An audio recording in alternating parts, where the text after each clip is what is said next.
behind the blog, out here on Long Island, Frankie Borrelli. Thank you for having me. Live from Borrelli's, which is where, this is where you were going to be if it wasn't for Barstool, right? Totally. You were making pizzas, delivering pizzas, like you were just going to work here forever. Yeah, it's kind of crazy. It feels like my second home. It feels like my only home, really. I was here since I was born, basically. Right. How long has it been in the family? Since 1955. Yeah, so obviously, of course, like when you were born. Would you eventually have been the owner? Would it pass down from you? Would your dad give it to you and your siblings? Would it have been split? Would it be? It's interesting. It's owning a restaurant's really difficult. So as we've learned for sure this year. Yeah, and my dad, I don't know that I'm sure he wanted me here as much as possible, but I don't know that he really saw a future where this was going to, he grinds, man. And it's he makes enough money, he says, to, have a okay house in East Meadow, Long Island, and go on one vacation a year to Pompano Beach in a place that his mom has a condo. They're not even really, it's a grind, you know? You don't really get to put into it. Yeah, and I feel 24/7. You always want more for your kids, You always want, I'm going to make it easier for you so you can do something bigger and better. And I feel like more often than not, a lot of professions, even doctors, lawyers, people who are famous in the entertainment industry, you're I don't want you going into it because it is a grind, because it's, toxic, because of whatever. So, I can see that very much where it's we put, blood, sweat, and tears in, and it's a good life, but if you've got a different opportunity, an easier opportunity, a more whatever opportunity, go do that. Yeah, it's and Barstool came out of nowhere. I'm sure we'll get into that, but this was the only option I really was seeing for myself. And would it have been cool to? And I still think that there's a future where maybe if we can get through all of this, right? And Barstool Fun's been amazing. We can get into that as well, but. Maybe I can take it to the next level where it always should have gone, right? Franchise, open up another one, let's redo it, get some investors in and change it. So who knows, in many ways, leaving this area and going to Barstool and doing something else has helped. Yeah, I'm sure you're fine. Yeah. Forget about the Barstool Fun where it directly helped. Right. But just the pictures that were taken and getting to know it and becoming a little mini celebrity has probably been huge for it. It's funny though that my dad worked in commercial real estate, and I did some summer jobs as a teenager. My brother went into that industry though, and then so I think he expected me to go into it as well, because I was I feel like people like us don't really have I don't know. I didn't have any other talents. I didn't have something I was gonna do, so I was I'm just gonna take whatever comes my way, kind of. So I was gonna be happy to go into the family business of working in commercial real estate. And then I obviously went a different route right away. But when it was time for my brother to come over, and my brother had been doing it for 10, 12 years, and my dad had connections and hooked him up and all these things. And my brother was nervous to tell him. And then he was so I think I'm gonna go do Barstool with Kev. And he was you fucking go! Yes, are you fucking kidding me? Get that out of here. Right. When we were worried he was gonna be I always dreamed of you, Yeah. But for something like this, it's a little different because it's family name, and you have a son, and maybe you have thoughts of him passing it down. But if it is that much of a burden and dude, it does weigh on me at times. I'm even thinking about it right now, almost getting emotional about it. Thinking about I'm Frank Joseph Borrelli III, right. And Frank Borrelli came from Italy with his two brothers, and they fucking gave everything that they had to open up this restaurant. Then my dad grows up in East Meadow. He's here when he's 11 years old. He gives everything he has to this restaurant. And then I'm stepping right in. I was working here since I was 11 years old, 10 years old. I was making sodas in the back, probably illegally. You're not supposed to be working at 10 years old, especially nowadays. I was in the back, I'm making baked clams. I'm making pizzas. I'm 12, 13. Baked clams, yeah. And all of a sudden, it's Frankie doesn't work here anymore. What's going to happen to the restaurant? You guys just going to sell it? You're going to sell the land? Is this going to be a condo one day? It's is that Frankie's fault? That always gets into the back of my head. But I always have to look at it on the other side where if I was just working here and I was following my dad's footsteps, we were just going to be in this spot. It was just going to be me and him, which is great. I love it. Yep. I fucking love this place. Right. It's nothing to turn your nose up at. To get another opportunity, I needed to go somewhere else. And like I said, maybe somehow this is one big full circle, and I come back and I do something and help it out. I don't even know if it's come back. I feel like it's just going to be happening alongside with where you take it. That's my dream. But the way that opportunity comes about, It's kind of weird, right? Like so were you had much like experience with the camera and editing and all that? Nothing. None? Zero. Right. So which is a kind of a common theme that we've seen here, and I think one of the main reasons I wanted to have you on is A, the emotion that you show, you alluded to it. B, being so like in close with Dave, and C, you are the poster child for what's more important at Barstool is knowing Barstool versus knowing After Effects and Pro Shot Media, whatever, you know what I mean? Like knowing, we could hire a cast of camera people, outsiders, you know, and they would come in like, well, we got to shoot it this way. And you'd be like, absolutely not. We got to get it from here because Dave's going to want, you know. So you knew that side of things, like being a fan, you know what Barstool was, but you have no experience in this whatever. Dude, zero. And you decide to go in for an interview to be Dave's guy? To be the what was it shooting? Was it specifically shooting pizza? Was it being just Dude, Dave's it was guy? I mean, should I start a little bit before that? And so I feel like I have something in my nose. It's always happening to me. Wherever you want to go.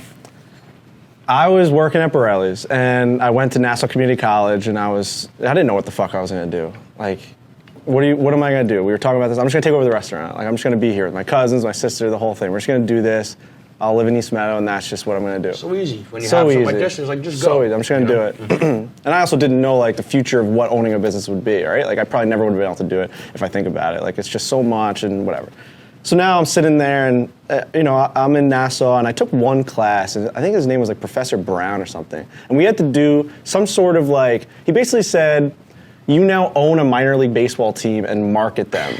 And like that was it, right? So like I had to come up with like a team name. I had to make my own logo. I had to come up with like a song, a catchy like promotion to get people in there. And I went like crazy with it. Like I learned how to make a logo. I think I called them like the Charleston Clippers. And I used the song from Styx, "Come Sail Away." And I like edited a song with like a new arena. So how did you even know to do that? I looked it all up on YouTube, like right? for the YouTube class, is right? The way, yeah. So I'm learning how to do that, and like I go to class, and the guy's like, "What the fuck?" Like everyone else just put it on a PowerPoint, just like little bullet points, and you made like a fucking song, a logo, a team jerseys, home and away, alternate. And this is what age? What year of I don't know. I was maybe like 19. It was like my first or second. Yeah, year? Okay. Yeah. I only went for 2 years. Right. And I just noticed that, like, man, I really like doing shit like that. So when I came to Borrelli's, I was stopped at Nassau, and I was just here forever. I was going to be I was delivering, I was waitering, I was hosting, I was managing, I was walking around yelling at like 50-year-old workers, telling them to like go home because they didn't have the tie on the correct day. I'm like a 19-year-old fucking really. Yeah, because I was trying to run the place. Cracking the whip. I was trying to crack the whip. Yeah. Wow. And my vision for the place was to bring it to the new age. Like I was doing cornhole tournaments in the parking lot, and we would have like 60 people on Mondays, and I was getting craft beer in here because my dad only had like Budweiser, Bud Light, and Heineken. So like I was calling Blue Point, I was calling all these places. And so you had that gene in you a little bit. You had that business, you're hungry. Like you weren't just gonna like, all right, I'll just deliver the pizzas or whatever. You're like, I want to take it bigger and better. I guess so. Yeah. Now that I think about it, like I always thought down on myself. Dude. I think down on myself when it comes to this place, all the time. man. It's so funny when I do this. I see it in other people, and I'm always like, what are you talking about? Like, you idiot? But I can't do it to I'm the same way. It's like, no, not me. But if you come in here as like a 19-year-old kid, when pretty much everybody else would be like, yeah, make the pizza, deliver this shit, and clean up afterwards. But the fact that you were like, no, you have to look the right way because I want the business to grow, and we have to have this beer, and we're to do new fun. Yes, you got that entrepreneur, business, aggressive gene in you. Place just means so much to me, and I wanted to do my part as much as I could. And I always felt like I didn't do enough, right? Because everyone around me worked harder, it felt like. Even though things that I was doing were cool and different, like I wasn't the one going and getting the ingredients. My dad was like, lugging it around, and I was always showing to work at like 4 o'clock because I like to sleep late. Like I always felt like I was just like the idiot that was here. So well, there's probably a little bit of both. Yeah, it probably is. And but I started to get really motivated with that stuff, and I'm like, all right, like Dad, we're gonna do this. We're gonna do cornhole tournaments, the whole thing. And I remember being at the restaurant one day, and I was just like sitting in the back, just being like, all my friends are getting jobs in the city and all this stuff, and my one friend. I was a huge Barstool fan, die hard. I mean, I met you at a Jets game. Till like way after the fact. What was that, like 2015? 15. Probably, yeah. It was like a Jets tailgate against like the Browns. Yeah. Beautiful day. It was like the first. It was like the home opener, I think. Yes. So that was like a huge moment for me. Game. Yes, it was. Yes. Yep.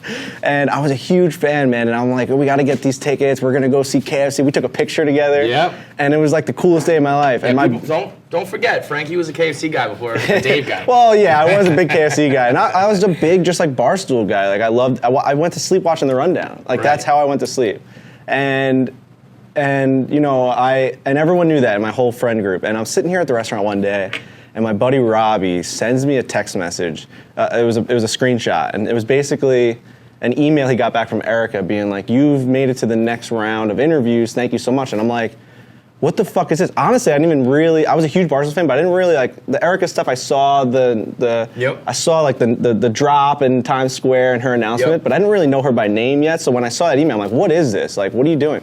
And he sent me a tweet that Erica is like, if you're in the New York area and you want an interview with Barstool, like email me at Nardini, whatever. Mm-hmm. And he did it. Got through to the first round. And I was like, dude, when was this? He goes, it was like 2 weeks ago. Like, you missed it. I was like, you bitch. Like, how do you not let me know? Right. I'm the biggest Barstool fan. I showed you Barstool. Like you're working there now? Like, you have an interview? Like, what the fuck is happening? And I was sitting in the back. I was like crying. I'm like, that. Did you cry? I probably cried, dude. Honestly, I was just like, what the fuck? Yeah. I'm a crier. Yeah, big I time. cried at Jimmy Fallon. That's a thing. Cried at Jimmy Fallon. Well, it was the theatrics of I didn't cry at the idea of Jimmy Fallon, the show. I cried at like the theatrics, like the announcers like, coming to you live from New York, it's the Tonight Show. And I was like, fuck! Dude, I teared. It's the most ridiculous story I've ever heard. Fuck. When I first heard that, I was like, it must have been like a 9/11 anniversary episode. No, dude, I think the Avengers were there. Like, it was fucking... Tonight we've got Chris Evans, Captain America, and Frankie's like, Jimmy. I had to take a sip after that. Ridiculous. And I was just like, I was like, what the fuck, man? Like, that is such a cool thing. Mm-hmm. I'm sitting here in the back, looking at Barstool on some shitty computer at Borrelli's restaurant, and I'm like sitting there, 19, 20 years old, 21, whatever I was, and I'm like, God, I want to be able to do that. No, I wasn't 21 at that time. This was like 23, 24. Yeah. I'm like, I want to be able to do shit like that. And I took the email from the screenshot. I saw her email that she responded to him, and I just sent my own. Even though I was like 2 weeks late, they already got through the process. Wow. And somehow, what if? You know, what if it was 3 weeks, 4 weeks, and you know the door was totally closed. Somehow, some way, I got a response being like, "This story's awesome." I told him about Borrelli's, and I think I wrote something so ridiculous, like getting a job at Barstool would be bananas. Like, I used like an inside Barstool word. It's always a fine line between like you want to show that you're you know, the brand, but you don't want to be like the Viva. But at the time, and like being the Viva guy. Nardini, or you're emailing like okay, so you got like a reply from no, Erica? It may have actually been like interns at Barstool Sports. Right. So there was like 30,000 of these things going on. Long story short, it turns out Brett Merriman the office manager Brett saw my email at the end of the day, just somehow saw it and responded to my shitty fucking email about like liking Barstool, being funny, and working at the restaurant. What I'm obsessed with, and the theme of this series here, is always the serendipity of everybody's story. Like the timing and the luck involved with getting there. Whatever it was that you wrote, it would be bananas or whatever. If Gaz sees that, if Dave himself saw that, they might be like, this fucking loser, whatever. Dude, totally. Brett Merriman is a nice guy. Totally. He's like just a good-hearted dude who's like, this seems like a genuine kid who really wants a shot. I'll put him through. If like anybody else, if Crazy Light Switch Lou read that, or anybody else who would have been doing those things, they might have been like, okay, loser, whatever. Oh, you were good, bro. You know, whatever. But he's a good guy. You both are like kind of emotional dudes, like, and it works. And that might be the reason why everything unfolds. Dude. It's crazy. And the stuff that happened after this, so I get an email from him, and it's like, all right, the next step, which my buddy was in, like the next step is to answer these 6 questions.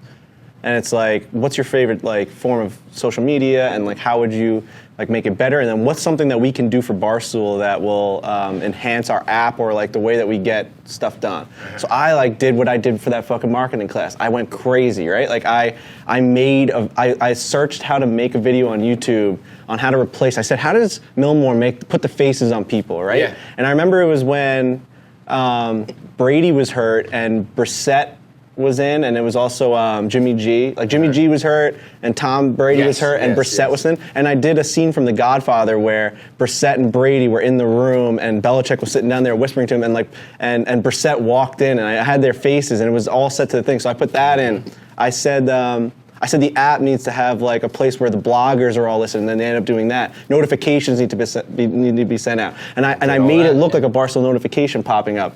So Isn't it amazing when you actually use some shit you learn in school? Dude, it was like Professor Brown. I'm getting the chills just thinking about it because all this stuff I did. If you took a different class that didn't teach you that, 100%, man. And that I got through, and I go in, and all right, so now it's a Monday, and we're having a cornhole tournament here, and I get an email that like my interview's the next day. Like classic, like Brett stuff. Like you have to come in tomorrow. Right? What if I wasn't in New York? I never would have gotten there. And we used to deal with that shit all the time. He'd be like, "You got to be here tomorrow," and they're like, "I live in Hawaii. I can't come there." And remember when they gave a job to Liz and she was like, "I don't live here." Yeah. Yes. That was insane. Or no, she did live here. They're like, "Yeah, you got the job with Dallas. Go to Florida. Go to California." She was like, yes. I live in New York. I'm not planning on moving. Yes. Oh, we didn't ask you that. And I'm sitting here and I'm like, all right, guys, I have an interview tomorrow, fucking Barstool, and everyone's going crazy for me. And the biggest conversation is, what do you wear to an interview at Barstool Sports at that time? Do you dress it up? Do you dress like a bro? Right. You don't want to dress like a bro and potentially look sloppy. Yes. You don't want to look like a suit. I don't know what I would have done. I never had to do any of this. This was early Barstool too. There was only like 12 of you in the office, if that. Right. It was New York office, but it was like when that one couple rows of desks were all we needed, and the rest was just empty space before we were crammed in there. Yeah. And I remember on my way to the office, I'm on the Long Island Railroad, and my buddies are all texting me, and the Barstool Snapchat was the only form of like live updating that you guys were doing at that point. You weren't doing like Instagram lives. I don't even think that was around. They weren't really live tweeting. So I remember seeing all these kids getting like torched by like Caleb was like messing with them, and like they couldn't answer his questions, and I'm shitting my pants. I'm so nervous that I could throw up. You're a nervous guy. My anxiety was through the fucking roof. I almost turned around. Really? I almost didn't do it. I never had an interview in my life, dude. Right, yeah. Like, ever. Yeah. You're young and you worked here, so there's no need, yeah. And so my buddies, my stupid asshole friends are like, why don't you go get like a beer and crack it open and like give one to Caleb? And I'm like, you sound like such a douche. And I'm like, but you know what? I'm doing it. I was like, I'm gonna do it, right? I'm like, I don't know what else to do. I don't fucking know what else to do. I'm freaking out. Everyone else is walking in with shit. They got shirts on, Hawaiian shirts. Yeah, you know what's unfair too is that whole process, Caleb is making his own content. Yes. So he's interviewing you, but he's not giving you a fair interview. He's like, I'm going to fuck with these guys because I need my video to be funny. I thought that was the interview. I just like your takes on things. It's very like... Which one? I can't think of something specific. No, the interview's over. Okay. Yeah, right, exactly. I didn't know who I was interviewing with. But I feel like it kind of was, but at the same time, he's like, I'm going to fuck with these kids. So you're like, well, am I getting a fair chance, or am I just am I just your puppet? Am I the victim of Caleb's latest? Dude, I was so I was shaking, and I was. Bring a beer to Caleb? Well, no. So listen to this. So I'm wearing a fucking white collared shirt and like slack blue pants and brown belt, and my feminine forehead was showing, and I had a little no bit hat no on. hat on. He looked like such a little twink. Yeah, it's crazy. Because I am a twink. You have aged like presidential years. Yeah. You know, when the president comes in 8 years later, he just looks like 10,000 years older. You went from like a little baby to at least looking like more your age. So but back then, with your collar and oh my God, you looked ridiculous. So I looked insane. So I get out of the train and I'm looking for the office, and it's like West 27th Street, wherever it is, and I'm like, I can't find a beer. And there's no for some reason I couldn't find a place. So I walk into this pizza shop, and it's on the corner of the old office, and I don't even think it's there anymore. And I walk in and I'm like looking for a tall boy or something. Dumbest idea ever. And I'm in there, and who do I see? I see Eric Nate. Oh God. Okay. Nate dog. Never met him. Obviously a huge Barstool fan, right? And I see Nate. I've seen him in all the videos. I've seen him, whatever. So I go up to the counter and I say, hey, can I get that guy's lunch? Like he was ordering, and I said, can I buy that guy's lunch? And The guy's like, yeah, no problem. So I pay for just him. I didn't even get anything. They didn't have beer. So I just went in and I bought Nate's lunch. He comes like meandering over to me. He's like, who are you? like a classic. Why did you do that? Why would you pay for my lunch? Who are you? And I was like, oh, like I'm a huge fan, man. I'm about to go up and do an interview. And he's like, I don't, like, why'd you buy my lunch? I'm like, I don't know, just like thought it'd be like a fucking Nate, right? You know? Yeah. but fucking Nate starts to interview me, like what he kind of heard, like Dave and all them like, were the like. tips? So he's like, so like, what do you do? And I was like, I like Barstool. He's like, everyone likes Barstool. Yeah. What do you do? And he's like in my face. I can see Nate He's like, being what do you that do? guy, And I like- said, I video edit. He goes, video edit on what? I was like, oh, like I can Photoshop. I can like do like Final Cut. He goes, that's what you say. Yeah. He's Yeah. like, what else do you Hey. do? I said, I'm funny. He goes, everyone's funny. And I'm Why like, are you funny? Holy What do you- shit. yeah. So, dude, I go upstairs. I do my thing with Caleb. I think I meet Smitty. He hears I'm an Italian restaurant guy. He's talking to me about pasta. Things are yeah. rolling, right? Yeah. And Dave happens to have another interview. Like, I could have met with you, I could have met with K Marco or anyone, but Yeah. Dave somehow like had a second. He's like, all right, I'll take you in. I wasn't supposed to meet with Dave. Wow. Ooh, so that's Who would have known? Like, if I interview with you, you're like, who's the fuck's this kid? I'm out of here. Pizza, No. whatever, yeah. So I meet with Dave, and he starts asking me, like, what do you do? And I'm thinking, all right, Nate, like Nate said, don't say all these things. Get fucking serious. Specific, yeah. I do Photoshop. And when you start saying words like that to Dave, he's like, oh, this kid He's the taught real himself deal. this. Yeah. I told him about the restaurant. I told him about pizza, and like we just hit it off. I left that room feeling so good about myself, and I remember like winking at Nate, being like, "Dude, I did it! Like, thank you!" Like I pointed at him, like, "Thank you so much, man.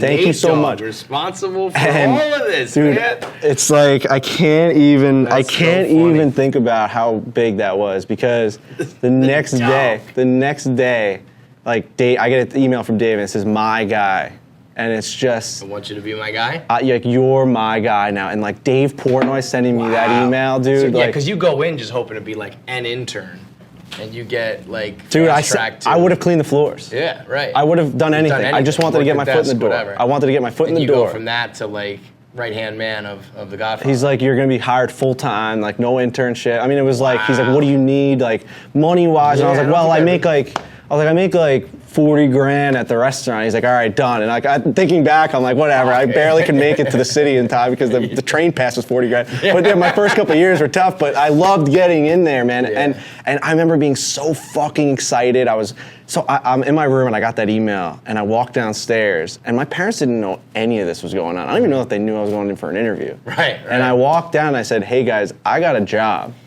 And like, it was like, what? Like, what are you talking about? Yeah, you do it at Borrelli's. And I was like, this company, Barstool, like I'm obsessed with it, and I'm working there now, like tomorrow. I don't think I've known of anybody who went right to full-time job except like the OG people. Yeah. There's a real process now because it's a real company where Yes. you like kind of pay your Well, I dues. think Dave needed someone 100% committed, Yeah. not on like those intern hours. Right. And like No, I also that's said like definitely why, I also but- said like I needed to be at the restaurant. Like I kind of like was like, what am I doing here? Like, am I going to be an intern? When can I work at the restaurant? I didn't know. And he's like, no, like you're mine now. I think he wrote. Like you're no more Borelli's. Like you're And here. So begins the weird relationship of Portnoy and Borrelli. Things got a little strange there for a little bit. You're mine. Oh Now we shit. know he likes him young. Yeah. Isn't that crazy, man? So that's like also when he's like kicking off pizza. Like he's He starting had the pizza done. reviews. Dave had done a couple of reviews, and they were What, mostly. Gaz is still shooting them at that point. Yeah, so he did a couple like Lynn, Massachusetts, and all this stuff, Yeah. and like he did a couple in Boston. He would do reviews. The plan for him was always like, I'm gonna go to New York. I'm gonna do every spot in New York. Yeah, so he had needed. the day he said like we're gonna hit them all until we hit them all was like with Gaz, and it was like maybe like a week before I started. Right, okay. So that's what I mean. You basically minus I don't know maybe 4 or 5. You did like In New York all City. of the pizza. Yeah, New Yeah, York reviews. I mean we just hit 1,000 recently. Yeah, that's mean, nuts. Yeah, it was every single day. And you become, all right, Frankie becomes the catchphrase. Not easily though. Remember when he tried to fire me? Oh yeah, I forgot about that. So dude, I'm working at Borrelli's Italian restaurant for my dad, and then the next week I'm working for Barstool Sports for Dave Portnoy. Yeah. I didn't know what to do, right? And he hired me as his guy. Tell me my schedule. Come up with ideas for me. You're a cameraman, but you are more of you're an assistant. Yes. You're like a secretary. You're a travel coordinator, and you have to be like his brain and producer a little bit. It was mostly his brain he wanted, like an extension of it. Like, think like me. Come into my office every single day with 10 ideas and just fucking rattle them off. And I was like, all right. Like, so I'm sitting there. Which I remember. It's funny because he doesn't do anything that he doesn't come up with, but whatever. Yeah, but like there were times. Yeah, so my first week I went home at like 5:30 because like people were leaving, and I remember walking. Do you remember when I walked into his office? Yeah. And I said, all right, I'm gonna go. He goes, where are you going? Yeah. And I remember feeling that hot feeling in the back of my neck. Downstairs to get dinner for you. You want anything? And I was like, well, I mean, like, I don't know, everyone's leaving. He's like, and then he did like the classic, like go ahead if you want. Like, no problem. Like, go home. And I was like, so I sat right back down in my seat. I stayed there till 10 o'clock at night. Yeah. And that was the only time I've ever, I think, like, really upset him at that point. Right. Like, until now. Like, I don't think he ever was. I feel like I don't know if he said something to me specifically, but I think I knew that you were like in hot water. I knew you were in trouble. Did we ever talk about it? I feel like I remember talking to somebody about it. I think you came up to me and you're like, what's going on? Because a month went by and I wasn't doing anything. Right. I was like learning how to edit pizza reviews from Millmore. I feel like we had a conversation where I was like, all right, like you're at. I think I had gotten word that you were like on the chopping block. It was like going to happen like that day almost or something. And I remember feeling, whether it was with you or somebody, I was like, you gotta, like, now's the time to change whatever it is, you know what I mean? So Dave takes me to this, we're at this pizza place called Vezzo Thin Crust Pizza. It was either Vezzo or Topo. I'm pretty sure it was Vezzo. They're both the same place, same owner. And they also have a custom pie, regular crust with marinara sauce and cheese. So I don't know what their cheese is. Which one's their cheese? I'm asking you a question, pizza guy. Can you repeat them again? Yeah. So Vezzo, we're sitting there, and there's a little outside area on the right side, and he sits me down. It was when we did a pizza review, we were sitting down. I think they didn't have takeout at the time, so we're sitting at a table, and he's like, listen, man, like, I think I gotta, like, let you go. Like, this isn't working. Yeah. And, like, hearing that from Dave was like, so I'm super emotional, and I get crazy, and I started, like, almost tearing up, and I go, and I looked down, and I said, like, I don't know what I'm gonna do now. And this is the biggest lie like I've ever told. I'm like, I don't know what I'm gonna do now. I'm like, my dad like won't hire me back at my restaurant. Like, I like gave everything up for this, as if like my dad, who's the nicest man in the world, would love to have me come back to the restaurant. Like, Dave doesn't know any of this yet. No, of course. I'm like, my dad just like won't take me back. I've been kicked out of the house. Like, the family's like disowned me. I'm like, you don't know what I did to come here. I'm like, he just hired someone for extra money to like run the place because I couldn't. And Dave's like, relax, like, all right, like, wow. But Dave like felt bad, Dave's like, that's what's funny. Dave's an asshole, but he does have like a heart in the weirdest spots, like, and if you find a way, he'll be like, all right, now you can work here for life. So he was just like, I'll give you, like, he goes, you just need to be better, like, start coming with ideas. And I remember the next like week was the marathon, the New York State Marathon. And I came up with an idea of like him wearing a marathon bib and an outfit, and I found 6 places in consecutive. So because I remember that sticks out in my mind. That was a really good idea. And I was like, Dave, let's do this. Probably like sealed, even if you probably like you could have gone right back to being like lazy almost like that. But you did one thing like that. That was that good. That's probably all it took to say. That was it. And then I remember we did something like controversial where like he asked me to go film something where he was like yelling at someone on the street or something. I remember that being right after that, and I did that well with like the phone, and I like didn't care that people were bumping into me. And he's like, all right, now we're rolling. Right. And then like we went. Well, you know what's interesting too is you were at a spot where 2 important things were happening. One, Barstool was going from, like you said, like 10 dudes just kind of hanging out to like a company. And Dave always believed, there's that famous rundown of him being like, people across America want to be Barstool, like boardrooms, like companies want to be like us. So he always had that vision of like, we're going to be the real fucking deal. And so that was the beginning of it for him. So whether or not you realize it, you probably came in more with the mentality of like 10 guys hanging out, like it's, a laid back thing, where Dave was like, it's time to be like a media company. 2, you were at the beginning of like Dave becoming a fucking megastar, which again, he also always had that in his head. Yeah. So like you probably had to very quickly realize like, this isn't just like a frat house. I'm not just gonna get a beer for the guys and I have to like do it for real. And I'm working with one of the most unique brains of our time, one of the biggest fucking like megalomaniacs ever. So the switch you gotta make from being like a pizza guy to I'm now working with, a person they're gonna write textbooks about, It's a big change. It was massive, and he was like, I mean, in one way or another, like my idol in that sense, because he was the leader of the thing that I loved. Yeah. And I wanted to make him happy, and I wanted to make the company go the way that he wanted to go. And That's why you became a Patriots fan. I didn't become a Patriots fan. I partied with the Patriots because I was at the Super Bowl and they won. Sounds like what the Patriots fans Listen, would do, but okay. I did. Anyway. Imagine telling Dave no to anything. Like, Dave could have told me to jump off a fucking roof and I would have just done it. I mean, and that's where, so like, you're cooking, like you said. Like, pizza reviews are taking off. He's skyrocketing. The app, the views, like, all of it. But with that comes, like, you're Dave's, you're mine. You know, bitch. Like he owns you. Yeah, you're I mean, his people slave, always you're tweet his at me, bitch. "Go film another pizza review, bitch boy." Yeah, Like, yeah. that is what I am. Like, But that's there's plenty of there's plenty of people who have like I'm that guy's bitch. But with Dave comes a sense of like nervousness that comes with it, where it's like you have to be there till 10 o'clock every night. When you see the phone ring and it's him, you're like, oh fuck, like what is it? And dude, that just sent shiver down my throat because Yes. like I mean that he changed my life in so many good ways, and like also I'll never be the same. yes, just you like because lost some years of your life off that. and I just Yeah. became a different person. I don't know how to explain that. Like, You made like a man out of you. You went from a boy to a man. yes, but yeah, it's that, and also but- like anxiety Yes, and yes. like, but not him. It's like it wasn't Dave that did that. It's like the lifestyle. it's the lifestyle and like how important the shit we were doing was for the business. Not Right. like eating Not pizza is not literally, important but in the like, world. yes. But like so like I've always told this to people that work at Barstool, like someone like I don't know, like Trent or whatever. They're like, whenever you get like a text from Dave or an email from Dave, you sit up and you're like, holy fuck, right? Like this is the boss. Yeah. I'm like, and then all of a sudden like maybe he's looking at your work for a second, like who blogged this or whatever. Mm-hmm.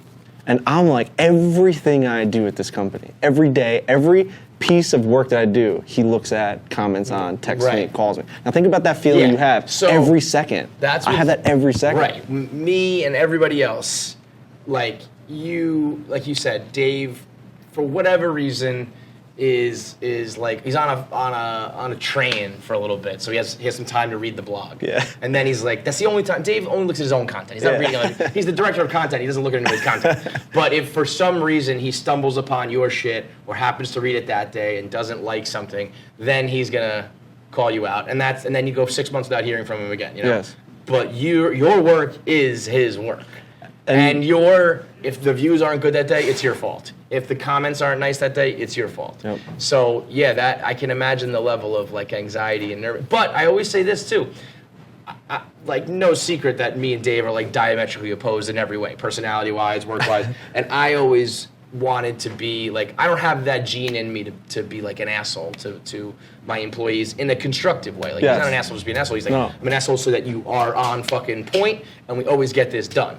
And I'm more like laid back, and I feel like people naturally will take advantage of that. Not because they're like trying to fuck me over, but it's just like they're not, when there's a text message, they're like, oh, like let's see what Kevin has to say. They're not like, oh fuck, okay, what is it? Right. I gotta be ready right now Right. to get this Right. shit done.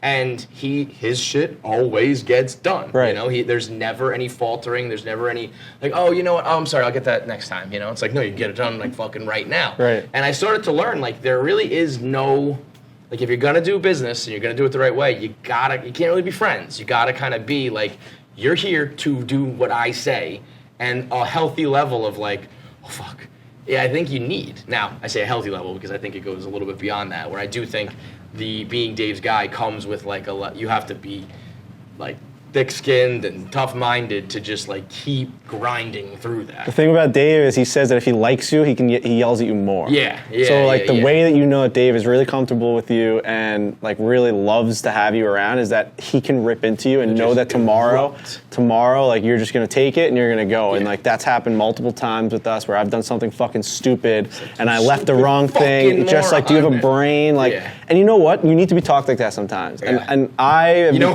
what my favorite is? When the Stone Cold Steve Austin pizza review was like 3 minutes and 17 seconds, and one guy 3 minutes and tweeted- 15 seconds. 15 seconds said, "How do you not make the Stone Cold video 3:16?" It's like, you fucking idiot, Frankie, because one guy happened to point it out. no one was thinking about that. Nobody. Like, And I remember that's your fault. We recorded you're that. A fucking moron. We recorded that like on the day or something like that, and like I was rushing to get it out, and I like didn't even see. Yeah. And it was only 3:15 because we added an intro, so like really it wasn't even close to 3:16. Right. But the intro was a little bit longer, so dude, that was so bad. But you know, I wouldn't trade the way Dave is for anything in the world because literally one of a kind. There's a reason why I think he's going to go on to. I think he's legitimately going to be a billionaire. I think so too. And he's so driven. You have to be like totally different from everybody else because of it. Dude, I think about it all the time. Like Dave was worth like, what? Like it was like $8 million or something like that when I jumped on because he had just made the sale. Like even if it was, I don't even know how much cash he had. And now, like after working with him for 5 years, unlimited, like you said, it's infinity. Infinity money. And being on that ride with him.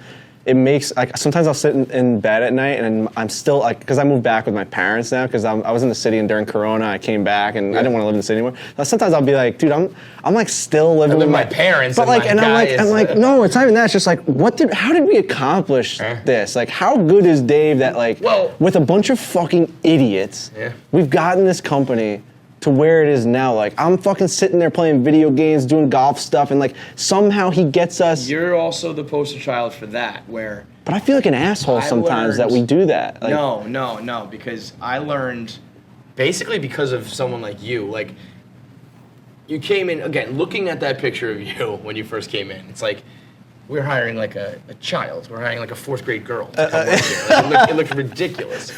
And then you pay your dues. You're Dave's bitch, but you get this. You learn, like I said, what it takes to be a Barstool person, what it takes to shoot it and film it and do all that shit. But then also I learned that like when you give like a regular dude like a little bit of camera time and a little bit of like run with it yourself. And all of a sudden, you just start talking about what you like and what you're interested in. Like, all of a sudden, I was like, oh, Frankie is a funny person. Frankie's a dynamic personality. Frankie, like when you come on my show, I'm always like, that's going to be a big appearance. Like, that's going to be feels so weird to me. And like, that's when, like, even just the way we banter, like, on stool scenes, like, sometimes not even on camera. Just the way we're, like, bullshitting in the bullpen talking about the cosmos and shit like that, where it's like, everybody on some level, and plenty more than others. There are some people who are just like boring, just fucking got the personality of this brick wall. But most people have some, unique personality to them. And if you get them in the right setting and you kind of like bring it out, I think that's what Barstool does. It's like as long as you can get through the boot camp of it all of a sudden you're way more than just like a cameraman. It's like, when you get going, man, you're as talented you're as entertaining as anybody here. I can't. Yeah, I hate when people like. I know. Look at him. He's like looking down. No, you know what it is too, because when you are, dude. It's so weird to hear you like.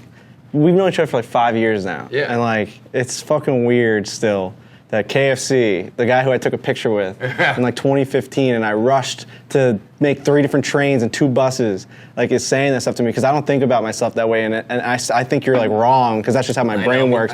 But like the fact that like it's just it. Bro, I don't know. It leaves me speechless. When you've done KFC radio appearances, they're like laugh out loud funny, and when I hear that's just us being us. Like, I know. We're not trying to. That's what's funny though. That's what sometimes I look around. I'm like, why don't we have any like real competitors? Yeah. Why does like everyone at these other places when they do a live stream they get 100 viewers? Why do all these guys suck? Like there's plenty of us out here, and I don't know. Like you played baseball, right? Yeah. Like when you were on the team, were you like the guy like in the dugout like talking and laughing? Were there other ones of you, or were you like the class clown kind of? There's a fucking video that Dave tweeted of us dancing in the locker room. Yes, and there was this kid Marvin that had just so much more juice than me. It was crazy. Really? Marvin Cajola. Shout out to fucking Marvin. Put in that video. It's one of the funniest dances. We were doing the Bernie dance, and he comes in and like starts. Yeah. But that's a good example too, though, because like in my friend group, my high school group, my college group, I was never like the funny guy. I always said that I was like, we all were like huge fans of old school that came out when we were like 18, I think, and like living like stupid, drinking, partying, whatever.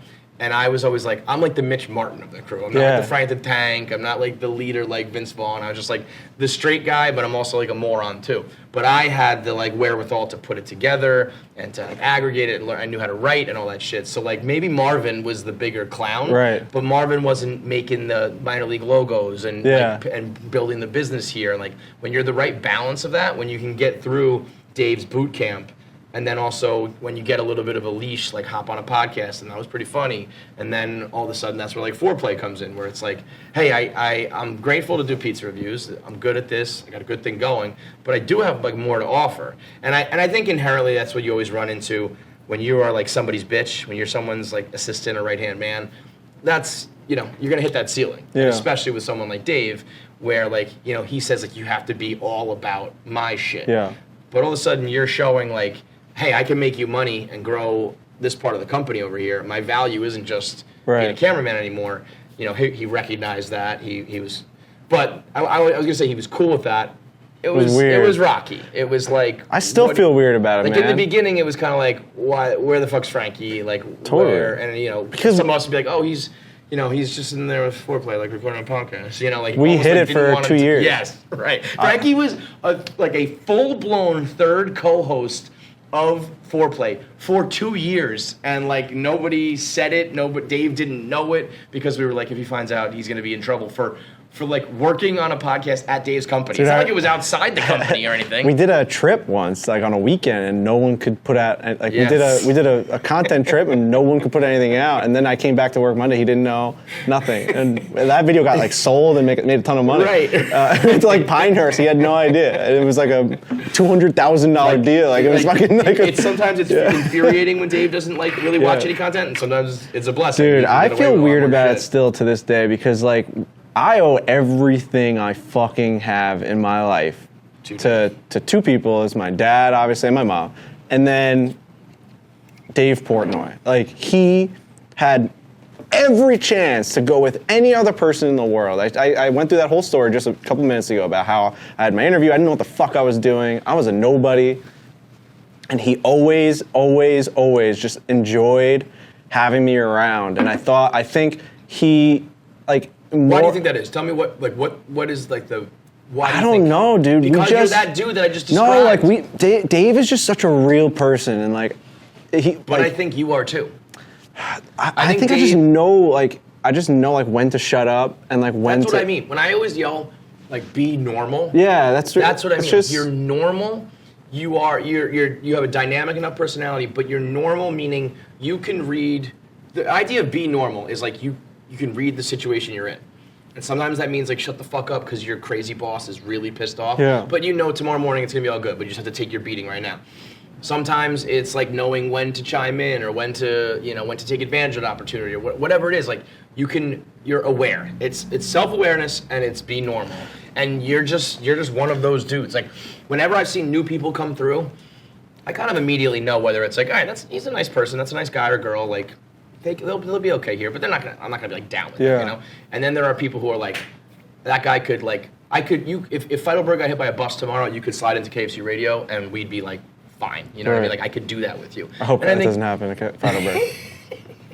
Feidelberg's like, I hope it does. But like Dave probably sensed that about you, where it's like, that's why, when Smitty was mad about the thing in the shower, he was like, all right, but now I can like never really like be around you anymore, or I think working with Dave is the only reason I know that.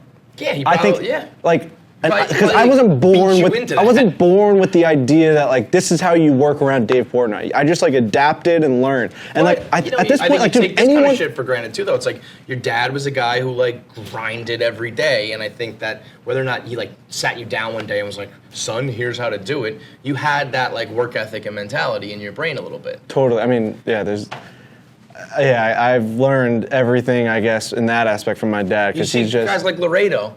Yeah, Laredo works here. Frankie said he's made probably over 1 million pizzas. I said, Frankie, how many? Like a legit answer. I said, how many pizzas had Laredo made? He's like, I don't know, probably over 1 million. Not like 1 million. He just said like an honest answer. It has to be over 1 million. He's been making pizza for 55 years every single day. And whether or not you go home and you like sit there at night thinking like, wow, Laredo's like such a hard worker who's made 1 million pizzas for 55 years.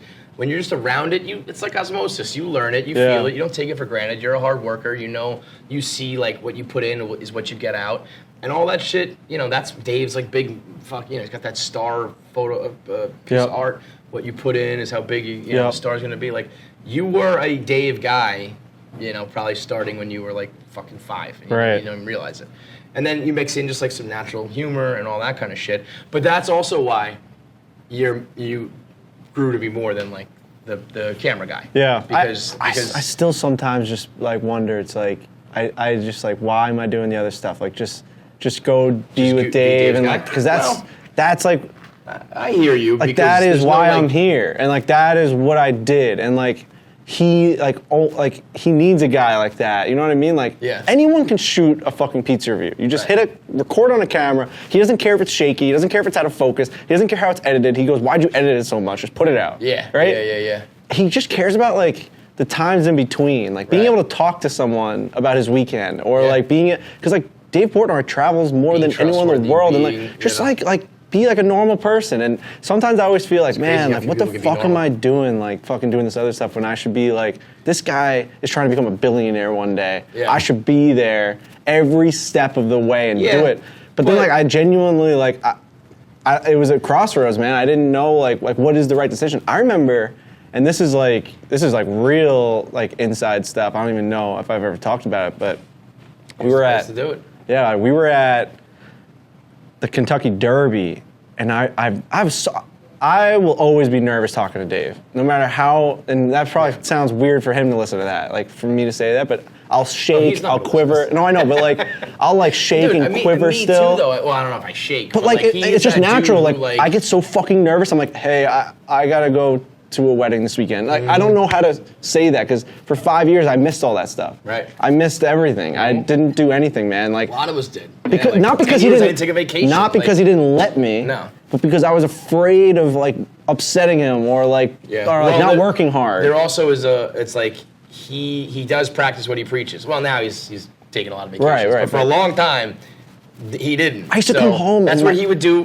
when you were saying I'm going home. At 5:30. All right. Yeah, I'll be here till 10. Yeah, like I didn't do that. Dude, I'd go home and they're like, "You're not gonna come home for Easter?" I'm like, "Dave's at the office right now." Yeah, Easter. Dave doesn't even know what Easter is. Dave is at the office. What am I doing here, eating food with you assholes? Like I'm so spitting. I'm like, and I'd get mad. Like, dude, it ruined my family life. Like, everything. Like I can't even talk to my parents about work anymore because they're like, why? Like that's not normal. Why don't you do this? I'm like, what do you know what normal is anymore? Say, what is normal to you? No, it's not normal. But you know what's not normal is making a fucking $1 billion company, building a blog empire. Hey, that stupid pizza review we film is like gets like 1 billion views every single day for all around the world. Like I gotta go do it. Right. Sorry, Grandma, I can't come over tonight. I've always said what we do, and maybe the time will come. 10, 20, 50, 100 years from now. I'll be dead in 10 years for sure.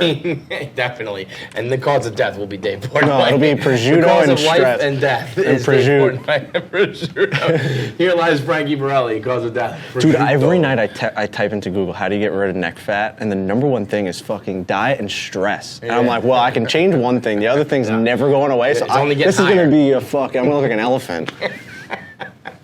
You gotta just get like liposuction, man. There's no. You see those things where you go like that. Yes. It's got springs. Nah, dude, man. there was one thing where you just smack it. I saw it. You just smack it. So they said like try and get it with your fucking knuckles. With your knuckles. Oh man, yeah, I mean, shit. Dave is I remember. There's example number one. It's not a normal life, but it's something I would never trade in for the fucking world. My thing I was gonna say is, if you were, let's say, if somehow you like got a break as a Hollywood actor instead of a blogger or something, or you like made it in music, right? Or a drummer and your band like blew up. We'll talk about Pup Punk in a second. That's something that your family, your friends, everyone else like knows, understands, and respects. They'd be like, "Oh, Frankie can't be here for Easter. He's filming the season finale of his show."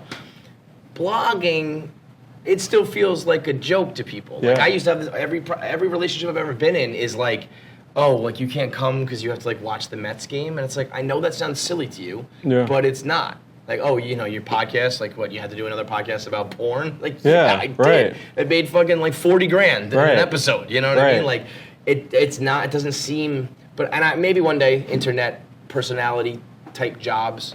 You know, 1 Minute Man. It's like, I was talking about Odell Beckham taking a shit on a girl tonight. Like, that made a lot of money. So, and maybe one day that will get the respect, and maybe your family and friends will eventually understand. Like, oh yeah, of course Frankie's not here. He's out there, you know, changing the world. Right. But at this moment, no. So everyone's still like, The fuck? Yeah, it's a what the fuck, but also it's definitely started to evolve. I mean, my two biggest fans in the world are my dad and my mom. Yeah. I mean, my dad. Well, you've got some supportive parents. Man. My dad does not miss, and neither does my mom. They do not miss a piece of content. That's made it so much easier for me, especially now that I'm in more content. I think that's why the switch happened, right? Where it's like in the beginning, it was like I'm behind the scenes, like, oh, you don't get it. Like, we just did like a podcast, but it was Dave Portnoy show, and like we did it with Tico, Texas. They're like, I don't even know what that means. I'm like, oh no, that was like the biggest day of the year. Like, we did this fucking show. We got EDP in Tico, Texas. They're like, what are you talking about? Right. But now it's like, oh, I did this golf video with like Phil Mickelson, and they're like, oh my God, like we can watch that. Yeah. So that's been a big help, but yeah. But that's why, you said like, why am I not just doing this shit for Dave? And there would be nothing wrong with doing that. There's no, that's an honorable move. But there is a level of, because you're, as I've said, I'm reiterating myself here, but because you're like a dynamic personality and you do have that hunger and you've shown the ability to like see the big picture or whatever, there's a limit to just what you can do as being Frankie on the camera. And when you have another talent like golf, another passion like golf, and then there's the opportunity to do that. And by the way, still contribute to Dave's empire. It's not like you're like, peace, Dave, I'm not like even helping the company anymore. Doing that is like, you gotta eventually look out for, or like grow yourself, you know what I mean? And whether or not you even really like remember it, I remember like down the stretch kind of being like there's just only so much satisfaction you can get out of the pizza reviews, and I think you were ready for something more. And unfortunately, it's just very hard. Like Dave's not gonna be like, oh yeah, you can go do both. Well, no, like, see, that's something good thing I you would just do. said I'd that. be like, you can kind of do both, right? But I feel like Dave's like, I want my guy to do just my shit. Well, dude, that's crazy to say, because I just before I was saying I haven't really talked about this. I don't even think I got that out. I don't remember. Yeah. I think I don't know. I always do this shit. My brain's just fucked. Basically, we're sitting at the Kentucky Derby, and he sat me down, and things have been going great at this point. 4 years into it, we're at the Kentucky Derby. He just met Tom Brady. It was like, you remember that? It was just a good moment. When Dave does something big like that, he's just like the nicest person in the world. Like, especially on trips like that. Like, I love being around him on trips because he knows you're away from home. He's gotten like that a lot, dude. Like, he's really gotten good at that stuff. Where like he knows, like, all right, you're here on the weekend with me in LA. Like, you're going above and beyond. Like, you want to go to the pool and have a drink or something. You know what I mean? Well, like, he's like that, man. Like Sports Illustrated model. There's been a lot of cool cool shit. Private jets and shit. Where but at the same time, it is always like around the clock, and he recognizes that you are going that extra mile for him. So this day, he was like super nice and just like really just asking me about like how everything's going and all this stuff, and that like to me was always like, holy shit! Whoa, all right, like I can't believe we're having this conversation. And I remember getting, because I get super nervous around him. That's what I was bringing up before. And I remember like barely getting the words out, being like, hey man, like what do you think I should do for my career? Mm-hmm. And I finally just like asked him, I'm like, my career. Like Frankie Borrelli, like who wants to have a house and kids, I gotta pay a mortgage, like where do you think I could like make the most money and like actually have like a real life? And he's like, to be honest, like go like the golf stuff, man. Like he literally said like that is like he's like, it's doing well, like your personality, like go if you want to go do that. And again, like, this is after 2 years of hiding it. It was hiding it, yeah. And he's like, yeah, like I get it. He's like, and if that's what you want to do, like by all means, like we'll find a replacement, like we can figure it out. Like when it's all said and done, Dave is always fair about shit. And like it might take a while to get there, or you don't think he's gonna be, but he's fair about it. I remember going back to my room and like texting Riggs and Trent, being like, he said it's okay, like let's do this. Now it was funny because that was a year after that, we still didn't find anyone. So I know, you were doing both for a long time, right? So and now we've gotten good with like, we got Austin and the Spiders filming stuff, and anyone can film a pizza review. It's just about that bond and like and knowing what's right. Like there's certain things where like now like Spider like may not get something because he doesn't know yet, right? That's what I was saying before, is like knowing like that dude back there is like so actually I miss shot. doing that, and like and when I'm in town, I go do pizza reviews. Like we just did them in Westchester. I love doing them, and Rudy had the camera on me for stool scenes. He's like, how does it feel to be back in the saddle? And and I saw a couple people like made fun of me for saying this because it's about a grown man, but I'm like, Dave Portnoy is like a drug. And as weird as that sounds, and how like dramatic and ridiculous that sounds, it is though, dude. Like being around that feeling of not being able to fuck up. Like when I'm around my boys or I'm around Riggs and Trent and Lurch, like I can fuck up and like nothing's gonna happen to me. Mm-hmm. Like I'm in charge of my own success. You like the pressure. I've become obsessed with that feeling. You know what, you play up to your competition. It's adrenaline. It's like, all right, like let's fucking go. Like the pizza review has to be at 11:20. We have to have an Uber outside. We have to get the pizza ready. I have to film it. I have to make sure the audio is good. And then we got to get in the car. And we got to go to the next place. He has to be back by 3. If I fuck up one thing, it's over. And I'm like, let's go. You're like a soldier who like likes being at war. You know what I mean? Like dude. You come back from a tour and you're like, this doesn't do it. My family doesn't know who I am anymore. Doesn't do it. Yeah. Yes. My family doesn't even know who I am anymore. You're like Brooks was here in fucking Shawshank. Yes, I am. I really am. When I'm back with Dave, it feels right. Like that heart pumping feeling of like, holy shit, I can't fuck up right now, dude.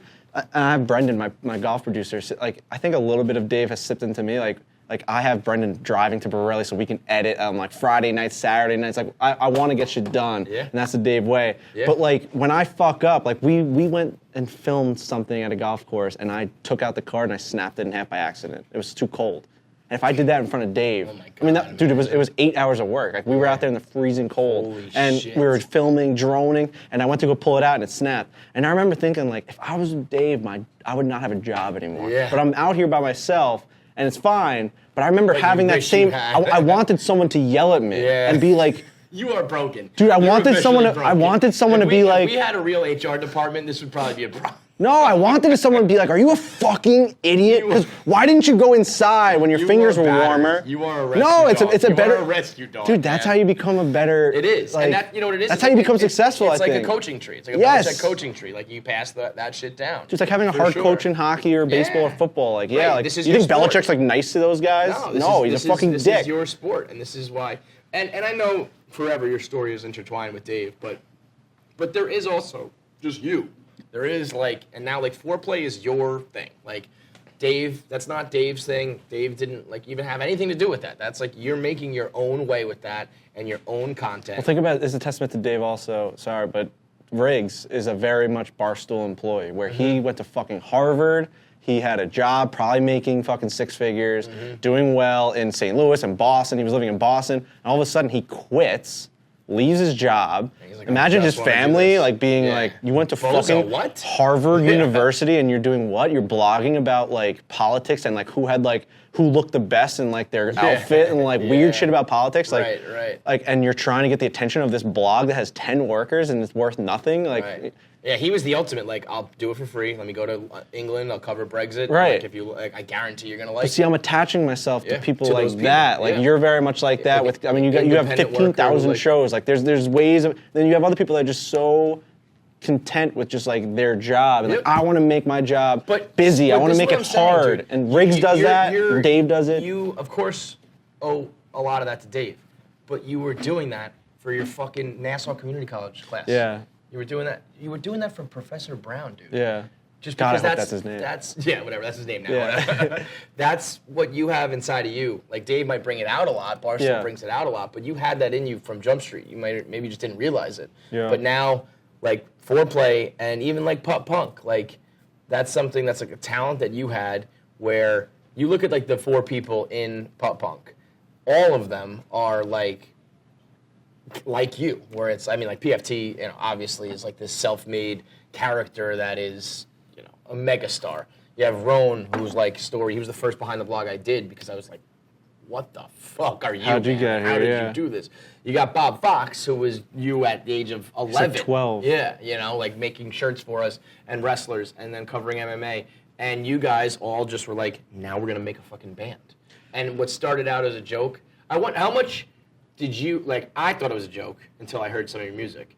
Did you guys think it was a joke? You guys were like, this is fucking real. Well, dude. Like, it's funny, but you were like, this is not just like we're playing around. My We're first gonna be a band. big Christmas gift that I remember was I was maybe 5 years old. Like everything before that was like whatever. I could have played with a box. A ball, yeah. A ball. Yeah. I remember they got me, I was like 5 or 6, and they got me a fucking drum set. Which is a crazy move by a parent, by the way. I showed tip of the no cap to them. ability like, you to- just whack in. It's like Ridiculous. loud. It's stupid. Especially So- my parents, they're so laid back. Like they didn't care about any of that stuff. Like Yeah. and like to think that they were gonna put me through like drum lessons. Like they're not those types of people. So like Right. they just expected me to just bang it and make Yeah. noise. Like Yeah. And I remember just falling in love with it. I did get a drum lesson. How weird is this? I had a drum teacher for about 13 years. He'd come every single, like literally when I was like 6 to when I was like 16 or whatever. That's not 13 years. Oh my God, 19. That's 19, yeah. Literally until I was almost 20, I had this guy come into my house. I never knew his last name.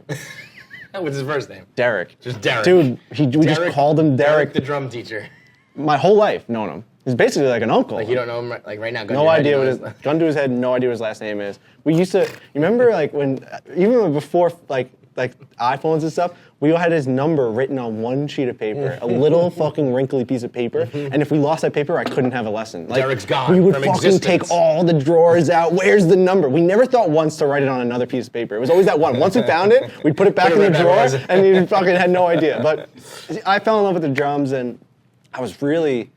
I mean, and I usually hate talking about like being good at stuff. It makes me feel like I want to throw up, and I really what is despise it it. about us though? Like why are we like that? Well, I get embarrassed, like, and this is off topic, but like I get embarrassed. I sit at a dinner table with my buddies, and like my friend's a police officer, and my other friend can like code a fucking website for Grubhub, and my other friend can fucking like Feel like decipher inferior to all and I'm that. just like, I film pizza, and I fucking worked at a pizza place, and I fucking hit but golf you balls, and don't, I'm like, dude, But like, those guys could never hop on a mic. I and know, captain but it, like you at the end of the day, I just don't like. I get it. I feel I super, understand. super bad about But- it, and like I don't know. It makes me nauseous, and like that's That's been part of why I think we do what we do too. Like, why?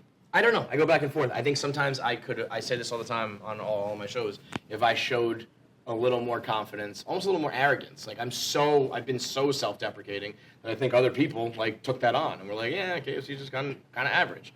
And it's like, we're above average, dude. What you're doing is way above Dude, I average. sometimes think about like not wanting to be more successful because it's almost more embarrassing. I know, and that's How like, weird we're- is we're that? so Where I'm like, if fucked we get up. this next deal that makes us even bigger, and like that's just I know, can't man. accept that. I always think of that as an Irish thing, but I guess you Guineas have it too. I'm 50% Irish. Maybe that's it. all right, there it is. Are you looking at my complexion of my you're right, skin? You're right. I guess I never really put Yeah. that together. I just think of Borrelli. But yeah, the Irish half of you is very like. I'm just like we I just don't even want to think about it. Yeah. Like when like this whole thing's I'd making rather me. just be a if failure. people have been watching this. I've been like touching my fingers. Like you Yeah, talking it's about it. weird. I Yeah. can't even. I know the feeling, and I think I can again. I can always tell other people like puff your chest out a little bit, like let people know. No. And it's like no, I can't. No, there's certain people for that, and that's like Dave, But who's with- going to become a billionaire. But with drumming, like you said, So like, you drumming, knew. I Like, there knew was just, that. you Dude, I got was the in. gift. I was in New York State, NISMA, in the jazz band. Like I legitimately playing, like reading, like high level music. I got what age is perfect. this?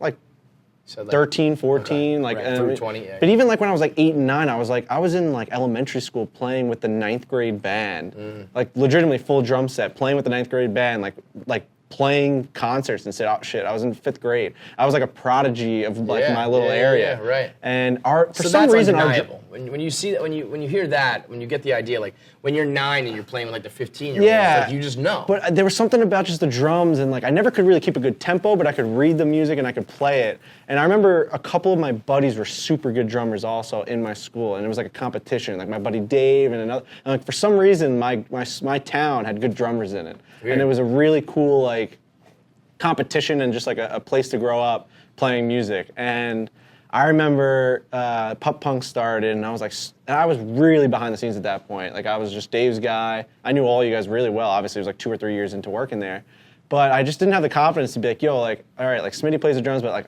like this is like something I really care about. Like I mean, love the fucking drums. Seeing how good you were, I remember thinking like, this motherfucker almost didn't speak up. Like I feel like you almost didn't. Like, Smitty wanna got be a part hurt, of- and they Yeah. didn't know what to do, and I was know. like, I can kind of play the drums. Was there another band practice? What?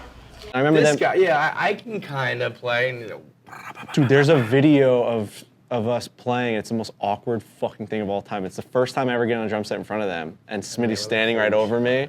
And like I just didn't. I almost like laid back because I wanted to stay at his level of like because we were going back and forth. Yikes. And it was. But you did like the whiplash. Like Yeah, we like went play, back I and play, forth, you and play, he had I- a sling. It was a bad scene. That's. You want to know what's fucked though? All right, so no, we'll get through this. So then I finally get into the band and like we start playing. It's a fucking joke band. We're singing songs about the Russian government in a summer song that like PFT, his crazy brain writes these ridiculous songs, and they're funny and they have good beats and they have good fills. I mean, My Real Girlfriend is like a legitimate great banger. song.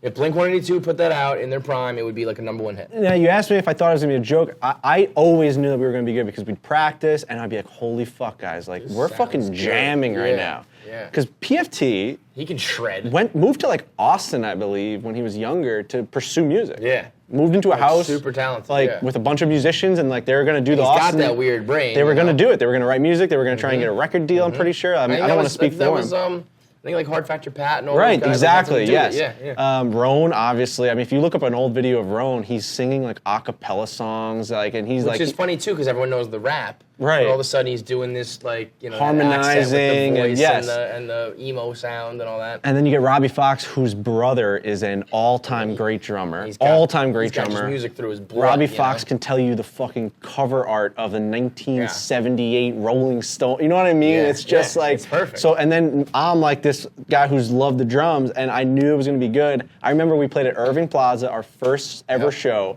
We did 2 practices before it, Yep. ever. I remember I came to that. We just did Remember 2 that? practices. We were filming like behind the scenes or something. Yeah, like we that. came to. We're just like, hey, let's like come up with like 12 songs, 13 songs. Let's just play a concert. And I remember These all- motherfuckers sold out Irving Plaza as their first gig. When that's most people's pinnacle. That is when- That's 20 years. We get out of the garage, we get to play Irving Plaza, and then we die, and we consider it a successful band. You guys did that your first gig. So going back to How like many feeling, fucking bands hate you? you know how that exact feeling. We had this guy Chris Bandy on. Bandy, yes. I called him Brandy in the interview. One of Chris Bandy. His name is Chris Bandy. He's a country artist, Okay. and he was talking about how he did. Oh my God, what's the place in Nashville where it's like like the place? Yeah, like Grand Ole Opry. And he was like, that's my dream to like play that place. And like places like Irving, like he's naming places like that. And I was like, dude, like how much of an asshole are we that we did that? you could probably sell out Grand Ole Opry. I don't know how big it is, but you could probably do a show there like This tomorrow. guy Which is was crazy. like, I was living in a Insane. hotel room with 6 dudes and I had $4 in my bank account and we were going from place to place and I finally had one person listen to my song and I'm like, dude, we just like somehow emailed someone at Irving Plaza and we sold 1,200 tickets and that he's like, you're a fucking asshole. He goes, I would never trade the grind because that's what made him what he is, but he's like, that's just insane to me. And I felt really bad about that. Like, I know the grind that goes into the music stuff. I've seen it on the other side. I remember my friends came to that show and they all thought it was gonna be a joke. They thought we were gonna go up there and make a mockery of ourselves. Like, it was supposed to be a joke of it. Yeah. And I remember they said, like, the lights came on me and I did this fucking fill to start. And they're like, wait a minute. And then Robbie Fox came in, and then we played like fucking What's My Age Again, and they were like, you blew our fucking Blink, face. you were doing Bieber, you were They doing all blew these our covers. faces off, Yeah. and they're like, it was they say that was like their most fun show they've ever been to. Bro, there's because something happens to all of you, but you when you're on the drums. Yeah, it was- Actually, at this point, I feel like I used to say to you like you become a different person, but I think you've kind of just become that person now. I think that like you're not like the timid Frankie anymore. You're more drummer Frankie 24/7. But when you have the bandana on, hair the coming hair out, spiked yeah. up, and like you're sweating and you're I mean, the face that you get, you're like angry at the drums. Oh, I mean, love it's being a up there, whole man. other like side of, and I'm sure anyone who plays live music or sports or whatever, when like you're underneath the lights like that, you are a different person. Dude, the feeling But- of being hooked up to the sound system in a venue and power, hitting that right? fucking kick drum and being like, That's me, We yeah. were at one of the places, I don't know if it was like Mizzou or something. We were somewhere playing a show. I mean, we sound like a band, but Yeah. we fucking, I remember it was, for some reason they had it all the way up. And I felt like fucking Zeus. Like I was like, doosh, doosh. Everything I touched was like, boom, like It's so sending dope. vibrations through people's chests. I always said if I could play an instrument, if I could be in a band, I'd be a drummer. Oh, it's I just want to be the the front best man. feeling, I want to yeah. be the lead guitar. I want to be the drummer, even if it's a little bit like you lay in the cut. I feel like that,